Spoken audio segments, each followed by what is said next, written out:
Well, then Jaren's been boba.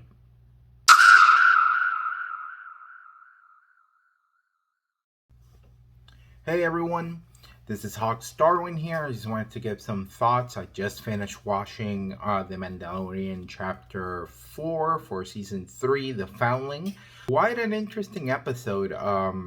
I guess at this point, like, then Jaren is not important to the story at all. I guess at this point, it's Bo-Katan's show, basically, right? Like, she's the one that's getting more story out of this than poor Din.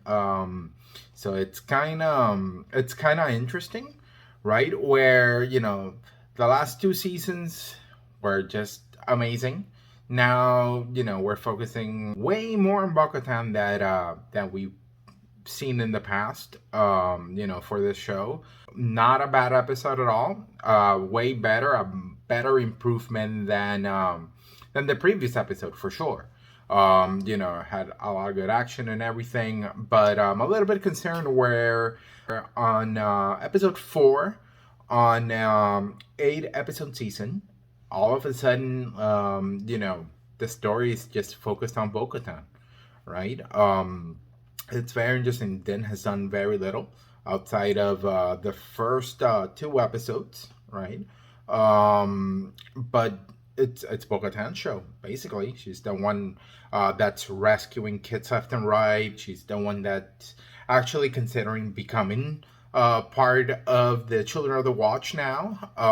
They even put into doubt whether or not the Mythosaur was real or not, based on what the armor said to her at the end of the episode, which is kind of interesting.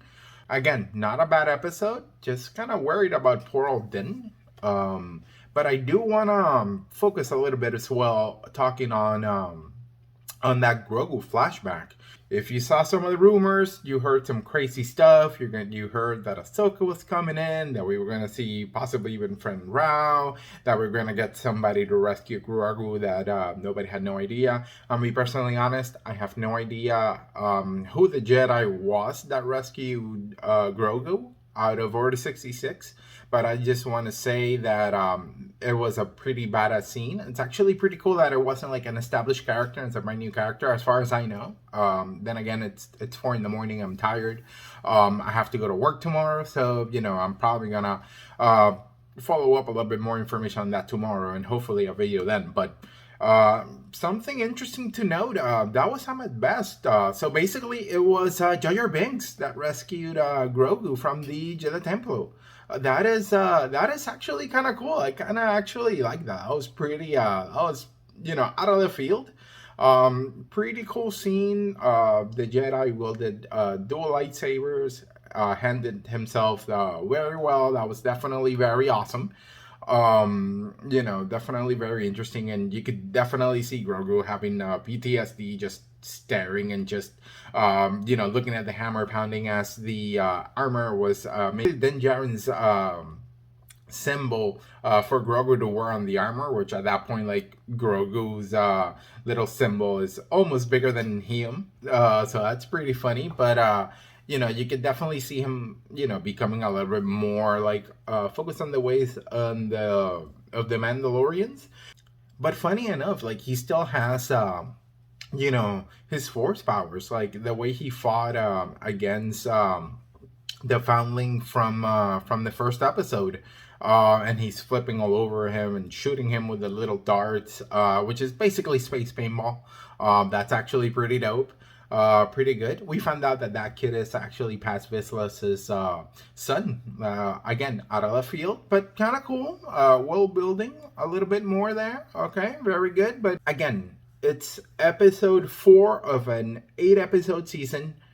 The story's kind of not leading anywhere. I'm kind of a bit worried. Where are we gonna end up? Like, at this point, are we even gonna see Moff Gideon? Are we even gonna see any lead up, or like, what's the story here? Like, I'm kind of a bit concerned of what is happening with the story. Cool enough to see like all the Mandalorians getting together and all that. I'm thinking that Bo in her head, like, I think she's making herself believe that she's part of the Children of the Watch, and maybe that's the way she might become Mandalore, take him over to Mandalore, because apparently this planet that they're on is pretty freaking dangerous. Like, I mean, every other day you have a random monster just picking people off and flying off, or you have like a alligator, turtle, monster thing coming out and trying to kill them. So, maybe that could be the way that she can say, all right, let's go ahead and let's try Mandalore. It's actually doable. And I think there might be a Mythosaur. I don't know. We might check. Hopefully, let's go. Maybe that could be her way in. But then again, like what happened to Din? The hero's journey to become a hero, right? And actually take up the role himself is a little bit disappointing, to be honest with you. But that's the story they're going with. If I'm thinking based on the rumors and the speculation that you see online, right? We were led to believe that based on those rumors, that a lot of the things that we're seeing on the show were things that were going to be part of Rangers of the New Republic, which is the cancer show Jon Favreau was going to write. That was going to be, the vehicle for Gina Carano, who unfortunately is no longer working on the show. But Bo-Katan was going to be featured on that. So I'm thinking that maybe they decided to take those elements from Rangers of the New Republic and add them onto Mando. I think it's definitely, if that's the case, I think it's bad timing, unfortunately, due to the fact that, I mean, we just spent over 2 years without, a single episode of Mando outside of the Book of Boba Fett for those few of us who actually sat down and watched it, and we saw those 2 amazing episodes, right? What's happening to them now, it's what happened to Boba Fett in his own show. That unfortunately, some of the cooler episodes, he's barely even focused. And this episode was not Din Djarin focused at all. He was there, he was present, but he barely did anything. It's a little bit disappointing when, at this point, one of your flagship characters like that, especially like the Mandalorian, it's his show, and he's not really taking over on his show. So it'll be interesting to see what they do moving forward. We have 4 episodes to go. I'm just really hopeful that the story kind of picks up a little bit more. Again, not a bad episode by the stretch of the imagination. I think it was definitely very good. Some of the plus points there, having that Grogu backstory. Now we know how he escaped Order 66 from the Jedi Temple in Coruscant.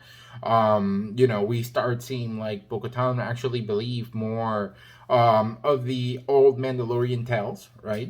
She's becoming more of a believer, which is kind of interesting. We saw Grogu flipping around. Always definitely very cool. But then that's it. Not a bad episode, but what happened to the story?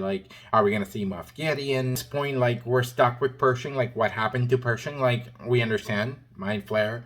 Probably mind wiped. Probably a zombie at this point, right? Just walking around without a thought in his head. Out of all those 40 minutes that we saw last week, at this point I'm vested, unfortunately, right? I wish they would have, maybe had a little bit more there. Hopefully, fingers crossed, never 40 minutes of Pershing. Again, I'm not really interested in seeing 40 minutes of Pershing.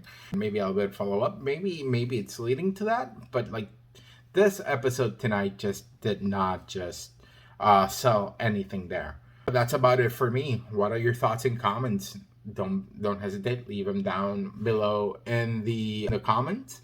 Now, this is a brand new channel. I'm just starting out. I would definitely appreciate if you can give me a like on this video. If you like this content, I'm gonna try and upload more frequently. I'm gonna upload at least. I'm gonna attempt to upload daily. No promises, but I am gonna try. So I would appreciate if you subscribe if you like this type of content. Now, thank you very much for watching. Hope you have a good rest of your night.